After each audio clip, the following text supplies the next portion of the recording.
বরবাদ cinema নিয়ে নির্মাতার ছলচাতুরি, চাঞ্চল্যকর তথ্য দিলেন ভারতীয় সিনেমাটোগ্রাফার।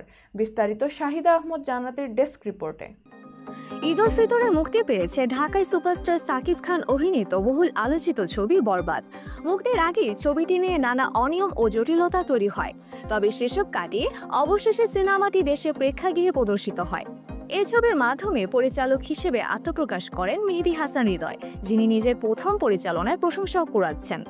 তবে এত আলোচনার মাঝেই হঠাৎ প্রকাশ্যে আসে এক চাঞ্চল্যকর অভিযোগ। ছবিটির সিনেমাটোগ্রাফি নিয়ে শুরু হয়েছে বিতর্ক। ছবির প্রকৃত সিনেমাটোগ্রাফার হিসেবে দাবি করেছেন কলকাতার জনপ্রিয় সিনেমাটোগ্রাফার শৈলেশ আওয়াজদীপ। তিনি কলকাতার অভিনেতা দেবের আলোচিত সিনেমা খাদানের সিনেমাটোগ্রাফিও করেছিলেন। শৈলেশ আওয়াজদীপ পরিচালক মেহেদী হাসান হৃদয়ের একটি ফেসবুক পোস্টে মন্তব্য করে বলেন, বরবাদ সিনেমার ভিজুয়াল নির্মাণ এবং সিনেমাটোগ্রাফির পুরো দায়িত্ব আমার ছিল, কিন্তু আমার পরিবর্তে সিনেমাটোগ্রাফির ক্রেডিট দেওয়া হয়েছে রাজু রাজকে, যার সিনেমাটোগ্রাফির কোনো অভিজ্ঞতাই নেই। অন্যের কাজ নিজের নামে চালিয়ে নেওয়া সত্যিই লজ্জার। তিনি আরও লেখেন, মেহেদী স্যার, পরিচালক হওয়ার আগে ভালো সিনেমা বানানো শিখুন, নকল নয়, কিছু অরিজিনাল করুন। আমি ছবিকে ভিজুয়ালি ও ক্রিয়েটিভলি গড়ে তুলেছি, শুধু উপস্থিত থাকাই নয়, প্রজেক্টের পরিচালনার দিকেও ইনপুট দিয়েছি, অথচ আপনি আমার নাম বাদ দিয়ে দিলেন। শৈলেশের দাবি অনুযায়ী এই সিনেমা কে পরিচালনা করেছে এই প্রশ্ন এখন উঠছে।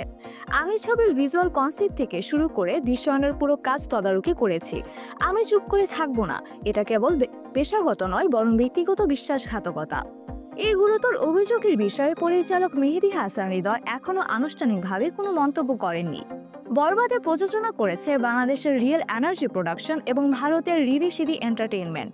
প্রযোজক হিসেবে রয়েছেন আজিম হারুন ও শাহরিন আক্তার সুমি। ছবিতে সাকিব খানের পাশাপাশি অভিনয় করেছেন যিশু সেনগুপ্ত ও ইধিকা পাল। এমন সময় যখন সিনেমাটি বক্স অফিসে এগিয়ে যাওয়ার চেষ্টা করছে, তখন এই বিতর্ক ভবিষ্যতে কী প্রভাব ফেলবে তা এখন সময়ই বলবে।